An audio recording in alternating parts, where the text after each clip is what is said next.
देखिए, एक्टिव से पैसिव में करने का क्या मतलब है कि कान चाहे इधर से पकड़ो चाहे घुमा के उधर से पकड़ो, बात एक ही है ना। अब जैसे जैद कुत्ते को काटता है, कुत्ता जैद के द्वारा काटा जाता है ना, मतलब उल्टा बोल रहे हैं। तो जैद कुत्ते को काटता है या कुत्ता जैद के द्वारा काटा जाता है, बात एक ही है। कुत्ता जैद को काटता है, ऐसे कर दिया अगर हमने सिंपल से, कुत्ता जैद को काटता है, ये एक्टिव वॉइस है। और जैद कुत्ते के द्वारा काटा जाता है, ये पैसिव वॉइस है। पहले भी यही कहते थे। नहीं ठीक है, हम सही है। तो अब वही तो कहा देखिए गया इसमें कि जब हम कान कह रहे हैं जैद कुत्ते को काटता है तो सीधा सब्जेक्ट है, फिर उसके बाद लास्ट में ऑब्जेक्ट आया है। Object है। लेकिन जब हम कुत्ता जैद जो है कुत्ते के द्वारा काटा जाता है तो उसमें सब्जेक्ट को ऑब्जेक्ट बना देते हैं पैसिव वॉइस में करने के टाइम, और ऑब्जेक्ट को सब्जेक्ट, यानी ऑब्जेक्ट को सब्जेक्ट, यानी ऑब्जेक्ट सबसे पहले लिखेंगे, सब्जेक्ट सबसे लास्ट में लिखेंगे। ठीक, जो काम को करता है वो सब्जेक्ट कहलाता है, जो काम होता है वो ऑब्जेक्ट समझ लिए। ठीक, अच्छा। अब जो काम हुआ है वो पहले आ जाएगा, जो काम जिसके ऊपर असर पड़ा है काम का, और जिसने काम किया वो लास्ट में चला जाएगा। ठीक है। दूसरी बात, इसमें दो बातें हैं। पहला रूल तो ये सब्जेक्ट को ऑब्जेक्ट करना, ऑब्जेक्ट को सब्जेक्ट में करना। दूसरा रूल ये कि वर्ब की थर्ड फॉर्म और बाय का आ जाना, यानी कि हमेशा वर्ब की थर्ड फॉर्म लगेगी, बाय और कुछ केसेस में कुछ और भी लगता है बाय के अलावा भी। ठीक है, तो ज़्यादातर केसेस में विद वर्ब की थर्ड फॉर्म प्लस बाय। अब जैसे जैद खाना खाता है, ठीक, तो इसकी इंग्लिश होगी जैद ईट्स फूड। काम कौन करता है? जायद, तो जायद सब्जेक्ट हो गया, फिर वर्ब आया, फिर ऑब्जेक्ट इधर आ गया। ठीक है, क्लियर हो गई। अब हमें ये एक्टिव वॉइस सेंटेंस है, अब इसको पैसिव वॉइस में बनाना है। कैसे बनाएंगे? ऑब्जेक्ट सबसे पहले लिखेंगे, यानी कि फूड सबसे पहले आ जाएगा। फूड सबसे पहले लिख दिया हमने, फूड, ऑब्जेक्ट सबसे पहले आ गया ना, और सब्जेक्ट सबसे लास्ट में चला जाएगा, जायद। ठीक है, सबसे लास्ट में सब्जेक्ट चला गया। अब आपको चेंज क्या करना है? मेन ये वर्ब की जो फर्स्ट फॉर्म है इसको चेंज करना होता है। वर्ब की फर्स्ट फॉर्म को हमेशा इज एम आर, ये रूल ये होती है कि अगर वर्ब की फर्स्ट फॉर्म लगी है तो इज एम या आर में से एक चीज़ लगाएंगे, और वर्ब की थर्ड फॉर्म बाय तो लगना ही है। Plus by. ठीक, तो फूड सिंगुलर है तो इसके साथ इज एम आर में से इज लगेगा। क्या लगेगा? Is. Food is eaten by. हाँ, और इस ईट की थर्ड फॉर्म लगेगी। Eaten। थर्ड फॉर्म क्या होती है? ईटन। ईट की third form eaten, second form ate होती है, थर्ड फॉर्म ईटन। ईटेड है ना, कर दिएगा। उसके बाद बाय लगेगा। Dog is eaten by. अब तो food is eaten by Zaid, Zaid खाना खाता है, खाना जैद के द्वारा खाया जाता है, ये पैसिव वॉइस। Okay okay.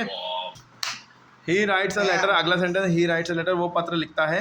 देखिए ये सब्जेक्ट है, ये वर्ब है, वो भी वर्ब की फर्स्ट फॉर्म है, और ये ऑब्जेक्ट है। सबसे पहले आप करेंगे ऑब्जेक्ट पहले लिखेंगे, यानी अ लेटर पहले लिखा आपने।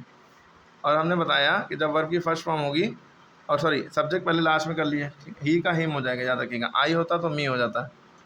ठीक, अब आपको मेन फोकस किस पे करना है? वर्ब की फॉर्म पे। अगर वर्ब की फर्स्ट फॉर्म है तो आप करेंगे इज एम आर में से एक चीज़ लगाई, और वर्ब की थर्ड फॉर्म, राइट की थर्ड फॉर्म रिटर्न होती है, सेकंड फॉर्म रोट होती है, इसमें हमेशा थर्ड फॉर्म ही लगेगी। यहाँ तक समझ में आई बात?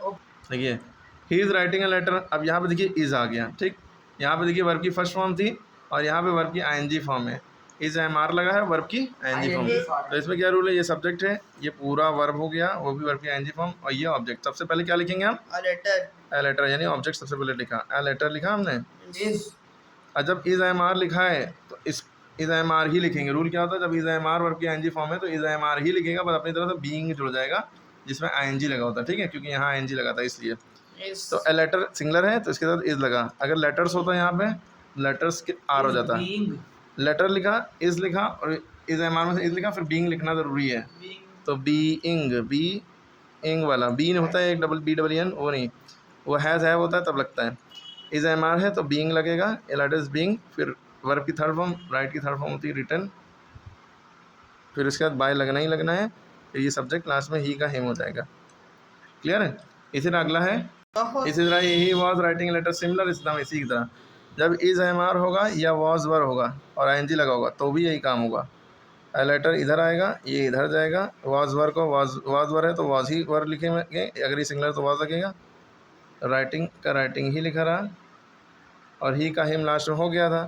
अच्छा, राइटिंग का रिटर्न होगा, सॉरी रिटर्न, वर्ब की थर्ड फॉर्म लगेगी रिटर्न, फिर बाय लिखेंगे, फिर हिम। ठीक है, अलग सेंटेंस है, शी हैज़ रिटर्न एन ऐसे, उसने ऐसे लिख लिया। अब हैज़ या हैव होगा तो पहली बार एन ऐसे सबसे पहले आएगा, एन ऐसे सबसे पहले आया।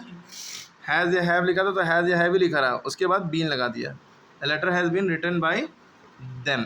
अगर दे लिखा होता तो दम हो जाता है, यहाँ पे शी लिखा, सॉरी, तो शी का हर होना चाहिए यहाँ पे, ये चचा ने गलत लिख दिया, bye her.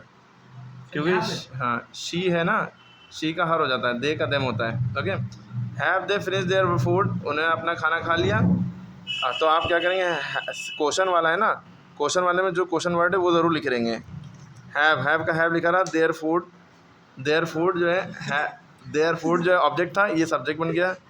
Have their food, फिर हैव होता है तो बीन लगता है, have their food been finish by them. तो ये एक्टिव पैसिव के खाली सिंपल प्रेजेंट टेंस के थे, सॉरी प्रेजेंट टेंस के सारे पार्ट हैं, present indefinite, present continuous, present perfect. ठीक है, प्रेजेंट परफेक्ट कॉन्टिन्यूअस का चेंज नहीं होता है।